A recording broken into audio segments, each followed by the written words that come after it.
Subscribe कीजिए हमारे channel को और बेल आइकॉन को दबाइए हमारी लेटेस्ट वीडियो सबसे पहले देखने के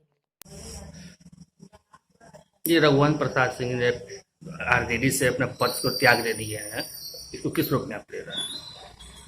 देखिए, सामाजिक न्याय के परम योद्धा आदरणीय लालू प्रसाद यादव जी के कदम से कदम मिलाकर चलने वाले कद्दावर नेता माननीय रघुवंश प्रसाद सिंह जी ने जो आज कदम उठाया, वह कहीं ना कहीं इस बात को साबित कर रहा है कि बिहार जैसे राज्य में भी अब शायद लगता है कि समाजवाद को पुरजोर शक्ति के साथ ये पूंजीवादी लोग दबाने की कोशिश कर रहे हैं, जिसका परिणाम है कि माननीय रघुवंश प्रसाद सिंह जी को आज यह कदम उठाना पड़ा है।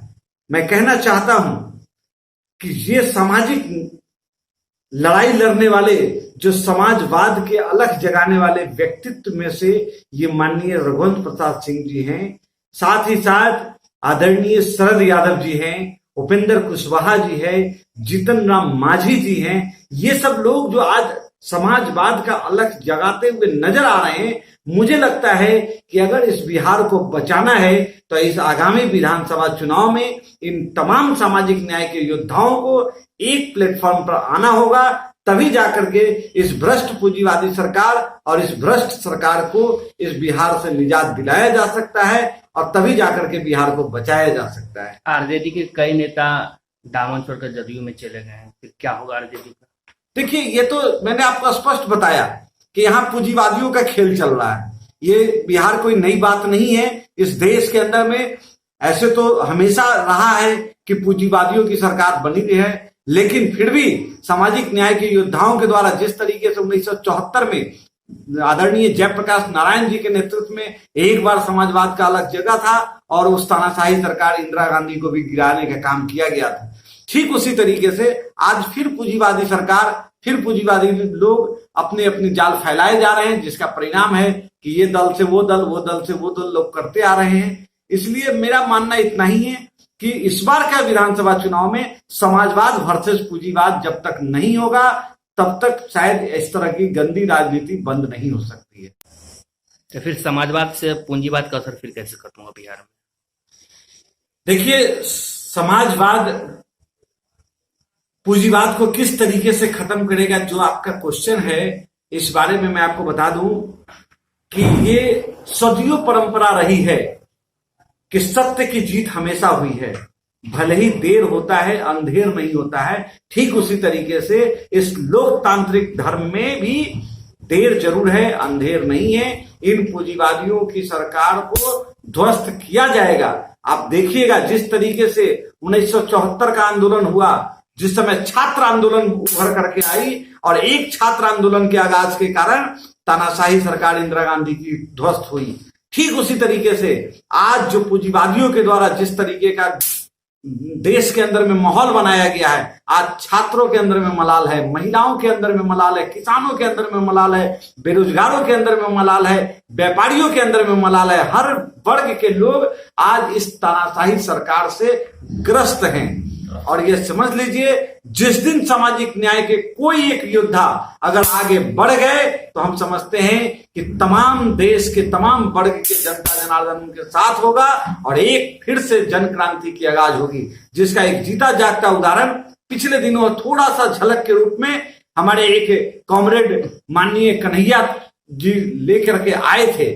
लेकिन आज बड़ी दुर्भाग्य की बात है कि वह भी शायद कहीं ना कहीं डरे सहमे से नजर आते हैं। या तो वो पूंजीवाद से ग्रस्त हो रहे हैं या किस कारण से ग्रस्त हो रहे हैं, ये समझ में नहीं आ रही है। लेकिन एक वो आशा की किरण, समाजवादियों का किरण, जो युवा के चेहरा के रूप में कन्हैया कुमार आ रहे थे। हम उम्मीद करते हैं कि अगर बिहार विधानसभा चुनाव में इन तमाम सामाजिक न्याय के योद्धा शरद यादव जी हो, जीतन राम मांझी जी हो, रघुवंश प्रसाद सिंह जी हो या फिर उपेंद्र कुशवाहा जी हो, इन सब के साथ अगर कन्हैया कुमार का अगर सहयोग मिला, कन्हैया कुमार को इन लोगों का आशीर्वाद मिल गया, तो हम उम्मीद करते हैं कि पूंजीवाद को ध्वस्त होना तय होगा बिहार में। रघुवंश बाबू को लेकर जनता के बीच एक सवाल उठ रहा है।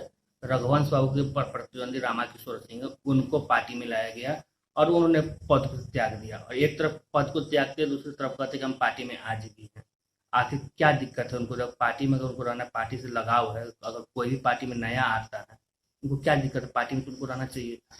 देखिए, पार्टी में स्वागत हर व्यक्ति का होना चाहिए, ये मैं भी मानता हूं, लेकिन जब यहां लड़ाई चल रही है, चुनाव का वक्त आ चुका है, ऐसे परिस्थिति में हमें स्वच्छ छवि के लोगों को ही पार्टी के अंदर में स्वागत देना चाहिए। इस बात को भी समझना चाहिए।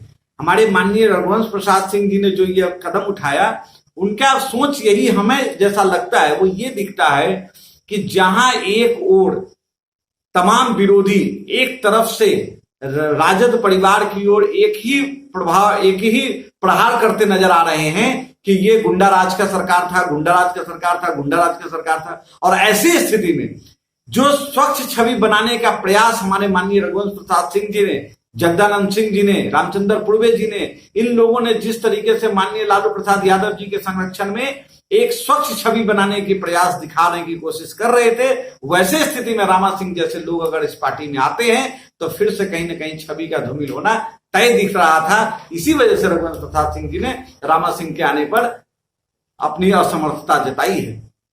पद को त्याग और पार्टी से त्याग देते हैं। देखिए, पद को त्यागना, चूंकि हमारे जब हमको यह घर में शासन करने के लिए कोई पद मिला हुआ हो और हमारी मंशा के हिसाब से या हमारे संविधान के हिसाब से अगर वो नहीं काम होता हो, तो हमारी सबसे बड़ी दायित्व बनती है कि हम अपने पद को पहले छोड़ दें।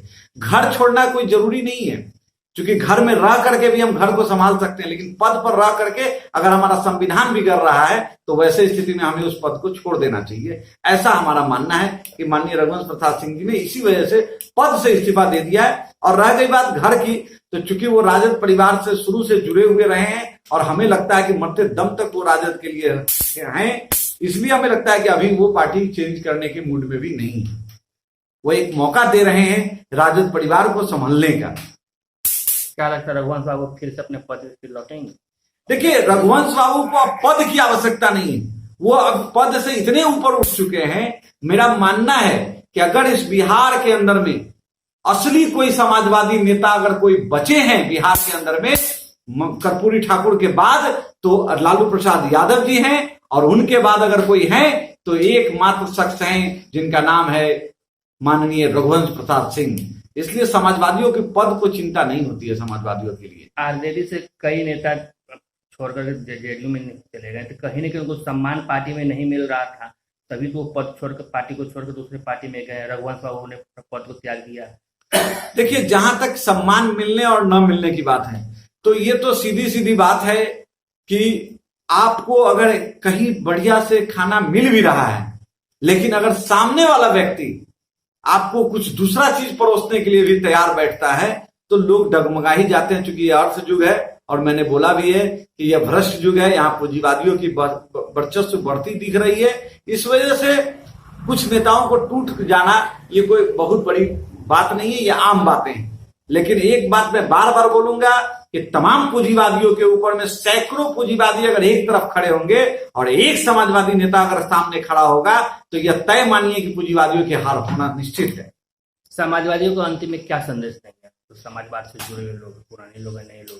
देखिए, मैं तो समाजवाद के से जुड़े हुए लोगों से मैं इतना ही करबद्ध प्रार्थना करना चाहता हूं कि इस देश, इस राज्य को अगर सही में बचाना है तो हमें समाजवाद का अलख जगाना ही पड़ेगा, और तभी जाकर के हम महात्मा गांधी के उस सपने, जो अंतिम पदान पर बैठा हुआ व्यक्ति है, वह भी सिमिलर हो जाए, उच्च पदान पर बैठने वाले व्यक्ति के बराबर हो जाए। यह तभी सफल हो सकता है जब हमारे अंदर में समाजवादी खून दौड़ेगा और हम समाजवादी तरीके से अपनी क्रियान्वयन को आगे लेकर के जाएंगे, तभी हम देश की तरक्की कर सकते हैं, मानव का तरक्की कर सकते हैं।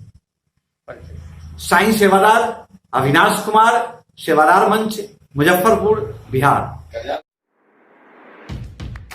आधुनिक डिजाइन पुणे के कारीगरों के द्वारा दरवाजा, खिड़की, स्लाइडिंग बनवाने के लिए कंचन एल्यूमिनियम ग्लास सेंटर में पधारे। हम बनाएंगे आपकी पसंद खिड़की और दरवाजा।